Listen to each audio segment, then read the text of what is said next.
Welcome to the Home Care Breakthrough Solutions Revenue Accelerator Program. Hey everyone, it's Greg Mazza, Home Care Breakthrough Solutions, and welcome to another episode of the Revenue Accelerator Program.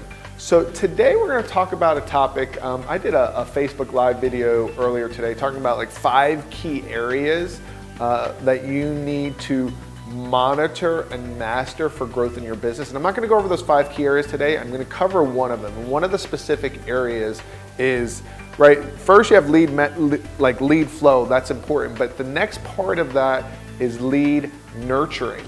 Lead nurturing. What do you do when you have a lead or you have a client or a prospective client, their kids called in and they didn't convert right away, right? They did not say, hey, we're ready to start tomorrow. I have to talk to family, or we're just in our preliminary research stage.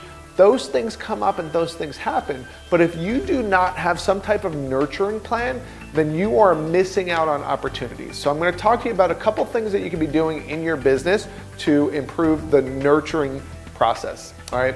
So the first things first is, once you finish the call, when you're in the process of doing the intake call, it is very, very important that you make sure that you have some sort of agreed upon follow-up. So they say, hey, I've got to talk to family.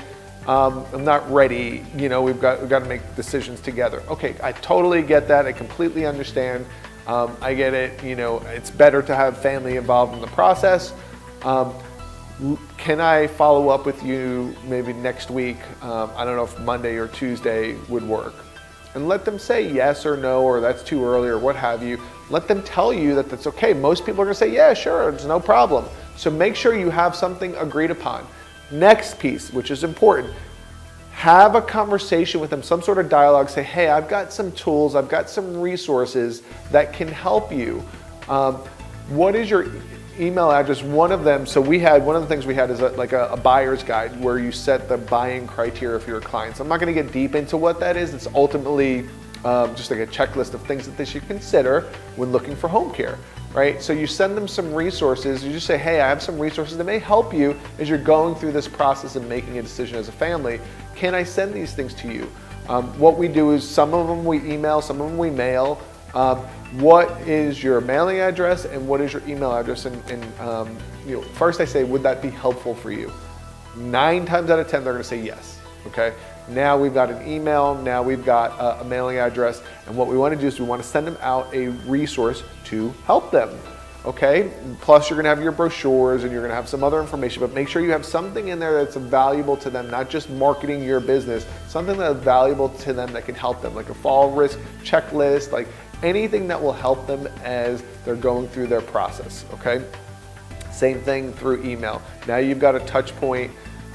What you may want to do is have some sort of email drip campaign where you send them a series of emails. And an email drip campaign is basically you have a set of pre-scheduled emails.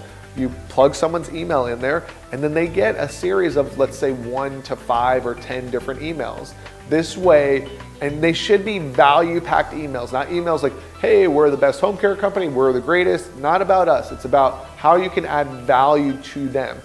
You'll see, guys, it's a common theme in everything that I teach, whether it's an intake call or referral sources. You want to look for ways to add value.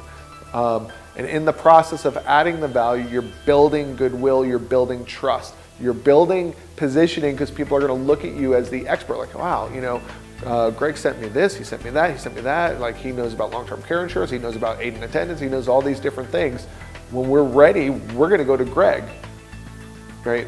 Now, sure, some of them could be just a blow-off, but the reality is there's more people that really are legitimately have to talk to family, and they're appreciating the resources. So make sure that you have a solid follow-up process, and you're not someone who just like, hey, they called, maybe I'll call them next week and just check in. I've seen posts in Facebook groups like, well, should I follow up? Yes, you should follow up. Yes, follow up and have an agreed upon time that you're going to follow up, and then do it and then follow up. But in the process and in between, you're adding value to the relationship. So hope this helps you guys.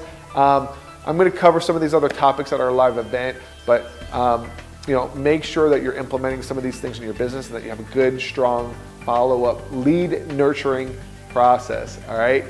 You guys have an amazing week. Hope to help you guys achieve your next home care revenue breakthrough, and we'll see you next week.